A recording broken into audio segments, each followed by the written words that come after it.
The campfire crackled, casting a warm glow on the faces of the new rangers gathered around me. They looked at me expectantly, eager to hear another tale from the depths of Whispering Pines. I settled onto my usual log, taking a moment to gather my thoughts before beginning. Tonight, I want to share with you the story behind Rule 4, I said, my voice low and somber. It's a tale that serves as a stark reminder of the dangers that lurk within these woods and the importance of staying vigilant at all times. The rangers leaned in closer, their eyes wide with anticipation. I took a sip of my coffee, savoring the bitter warmth before continuing. It all began with a series of strange reports from visitors and rangers alike, I explained. They spoke of unsettling encounters with individuals who had pitch-black eyes and sinister smiles. At first, we dismissed them as mere hallucinations or exaggerations, but as the reports continued to pour in, we realized that something more sinister was at play. I paused, letting the weight of my words sink in. The rangers exchanged uneasy glances, their faces flickering in the firelight. These entities, for that's what we came to call them, are not human, I continued. They possess the ability to manipulate and prey on the weak-minded, twisting their thoughts and emotions to their own dark purposes. And once they've set their sights on a victim, they will stop at nothing to claim them. I could see the fear in the rangers' eyes, the realization that the forest held dangers beyond their wildest imaginings. Rule 4 was established as a direct result of these encounters, I said, my voice firm and unwavering. It serves as a warning to all who enter Whispering Pines, a reminder to never let your guard down and to always be on the lookout for these malevolent beings.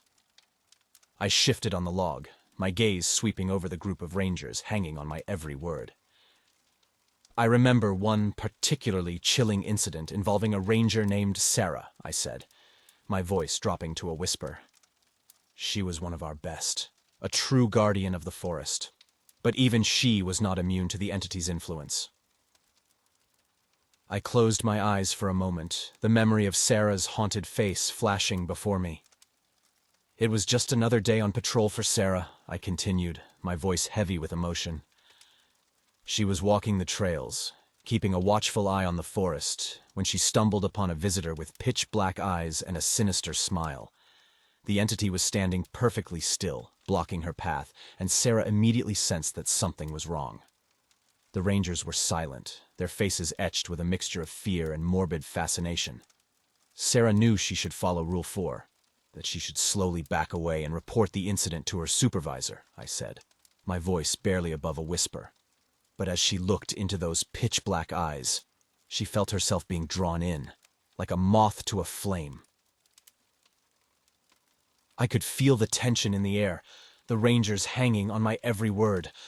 The entity's smile widened, and it spoke to Sarah in a voice that was both seductive and terrifying, I continued, my own heart pounding at the memory. It promised her power, knowledge, and the fulfillment of her deepest desires. And despite her training, despite everything she knew about the dangers of the forest, Sarah found herself tempted by the entity's words. I looked up at the rangers, my eyes blazing with intensity. And that, my friends, is where Sarah's battle began. A battle not just for her life, but for her very soul. With that, I fell silent, the crackling of the campfire the only sound in the clearing. The rangers looked at each other, their faces pale and drawn. They knew that the story was far from over, and that the true test of their courage and resolve was yet to come. But for now, they could only sit and listen, their minds reeling with the implications of Rule 4 and the horrors that lurked within the shadows of Whispering Pines. As the flames of the campfire danced and flickered, casting eerie shadows across the faces of the rangers, I could see the unease and anticipation in their eyes. They were eager to hear the rest of Sarah's story, to learn the true extent of the horrors that lurked within Whispering Pines.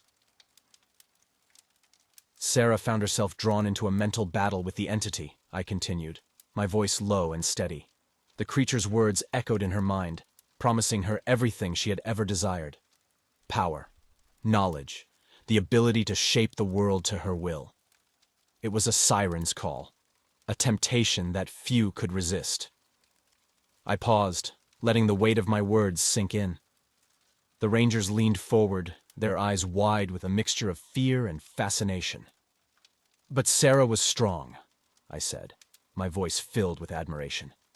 She had been trained to resist the manipulations of these creatures, to recognize the signs of their influence. And even as the entity's words whispered in her ear, she fought back with every ounce of her willpower. I could see the rangers nodding, their faces set with determination. They knew that they, too, would have to be strong if they ever hoped to survive an encounter with one of these malevolent beings. The entity, however, was relentless, I continued, my voice growing darker. It preyed upon Sarah's fears and insecurities, twisting her thoughts and emotions until she could barely tell what was real and what was illusion. It showed her visions of her deepest desires, tempting her with the promise of their fulfillment. I could feel the tension in the air, the rangers hanging on my every word. For what felt like an eternity, Sarah battled the entity within her own mind, I said, my voice barely above a whisper. She clung to her training, to the knowledge that the creature's promises were nothing but lies. But with each passing moment, she could feel her resolve weakening, her will slowly bending to the entity's twisted desires. I closed my eyes for a moment, the memory of Sarah's struggle flashing before me.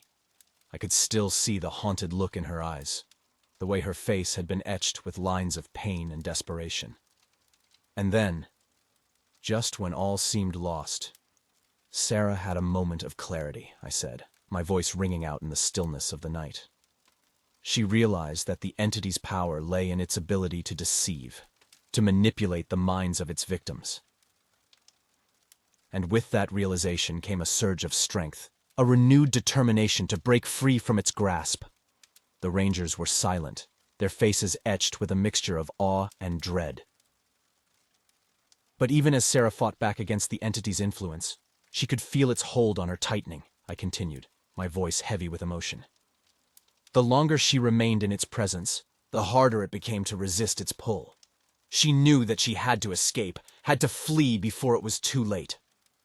I took a deep breath, preparing myself for the next part of the story. And so, with a final burst of willpower, Sarah wrenched herself free from the entity's grasp, I said, my voice filled with tension. She turned and ran, her heart pounding in her chest, her lungs burning with each ragged breath. She could feel the entity's fury, its rage at being denied its prize. But she didn't look back, didn't dare to slow down. I looked up at the rangers, my eyes blazing with intensity. Sarah's escape was a narrow one. But it was a lesson that we all must learn. These entities are not to be trifled with, not to be underestimated. They will stop at nothing to claim their victims, to bend their minds to their will. The campfire had burned low, casting a dim, flickering light across the faces of the rangers as they sat in silence, their minds still reeling from the tale of Sarah's harrowing encounter. I could see the questions in their eyes, the unspoken fears and doubts that lingered in the wake of my story. Sarah ran, I continued, my voice barely above a whisper. She ran like she had never run before, her lungs burning and her legs aching with each desperate stride. Behind her, she could feel the entity's presence, its fury and frustration at being denied its prize. But she didn't dare look back, didn't dare to slow down. I paused, letting the weight of my words sink in. The rangers leaned forward, their eyes wide with anticipation. It was only when she stumbled back into the ranger station, her face pale and her body trembling with exhaustion, that Sarah finally allowed herself to collapse, I said, my voice heavy with emotion. She told her supervisor everything that had happened, every terrifying detail of her encounter with the entity. And that's when we knew that we had to take action. I could see the rangers nodding, their faces grim with understanding. They knew that the dangers of Whispering Pines were not to be taken lightly, that every precaution had to be taken to ensure the safety of those who ventured into its depths. We sent a team to investigate the area where Sarah had encountered the entity, I continued, my voice growing stronger. They found no trace of the creature itself, but what they did find sent chills down their spines. Hidden deep in the woods, in a place that had been long forgotten, they discovered an ancient site where dark rituals had once been performed. I could feel the tension in the air, the rangers hanging on my every word. We realized then that the entities that lurked within Whispering Pines were not random apparitions or ghostly specters, I said, my voice filled with a quiet intensity. They were the remnants of a long-forgotten cult, a group that had once practiced the darkest of arts in the heart of the forest. And now, their malevolent influence lingered on, preying upon the minds of the weak and the unwary. The rangers were silent, their faces etched with a mixture of horror and fascination. They knew that the story of Sarah's encounter was more than just a cautionary tale. It was a warning, a reminder of the dangers that lurked within the shadows of the forest. But even as we unraveled the secrets of the cult and its dark legacy, we knew that we could never truly rid Whispering Pines of its malevolent influence, I continued, my voice growing softer. The best we could do was to arm ourselves with knowledge, to train our minds and our wills to resist the temptations of the entities that lurked within its depths. I looked up at the rangers, my eyes blazing with intensity. And that, my friends, is the true lesson of Rule 4, I said, my voice ringing out in the stillness of the night. These entities prey upon the weak-willed, upon those who are easily swayed by their promises and their lies. But for those who are strong, for those who have the courage and the fortitude to resist their influence, there is always hope.